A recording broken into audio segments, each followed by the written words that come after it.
A day in my life, bumili nga pala ako ng 1 kilong manok.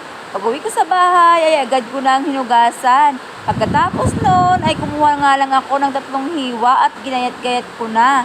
Dahil naubusan na ako ng sibuyas at bawang at iba pang mga sangkap, ay agad na akong pumunta dito sa tindahan ng aking biyanan.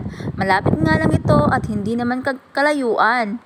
At nakarating na nga ako ay agad kong siyang tinanong na kung okay lang po sa kanya na mag-video ako at isama ko siya sa aking vlog. Po kasi ang aking biyanan, salamat! So ayun na nga, bumili na nga ako ng paminta, bawang, sibuyas at ginger. At bumili na rin din ako ng crispy fry. Kaya umuwi na ako sa bahay para mag-prepare na. Kaya nagayat-gayat na nga ang aking sibuyas, paminta at luya, mga meses. So bago yan mga meses, hindi mawawala ang ating daon ng malunggay. Kasi ang lutuin pala natin ngayon mga meses ay ang tinolang manok na lainday. Kaya ito mga meses, kumuha nga ako dito ng malunggayng dahon dito lang po sa aming likod ng aming bahay. Ayan, nakita yun yan mga meses. Ang sarap-sarap talaga dito mabubuhay sa probinsya kasi dito makikita ang lahat ng mga dahon kagaya ng mga kangkong, dahon ng kamote, dahon ng mga kung ano-ano pa. O diba? San ka pa? Libre na. Kaya sabi nga nila kung ano ang itatanim, yun din ang aanin. Kasi hindi naman pala ako nagtanim dito mga meses. Ayun na nga mga meses, hinimay-himay ko na isa-isa. Isa-isa. So dami yan. O kaya 'di ba? Napapasayaw ka talaga. O napaka-keme-keme pa. O talaga naman.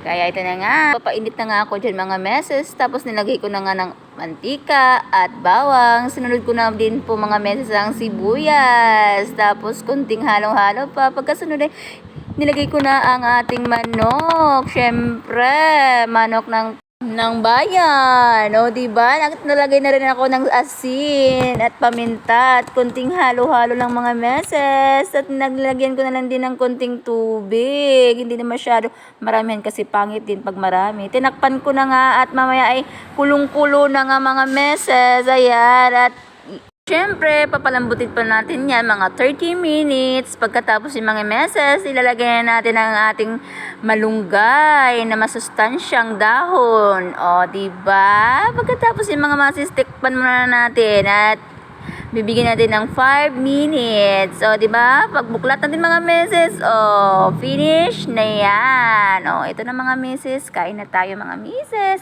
At ako'y gutom na talaga kanina pa mga meses. O, diba? Isang higop. Sarap, mga misis. Kain tayo, mga misis. Ayan. Thank you so much, mga misis, for your support and watching my video. Thank you so much. Bye-bye, mga misis.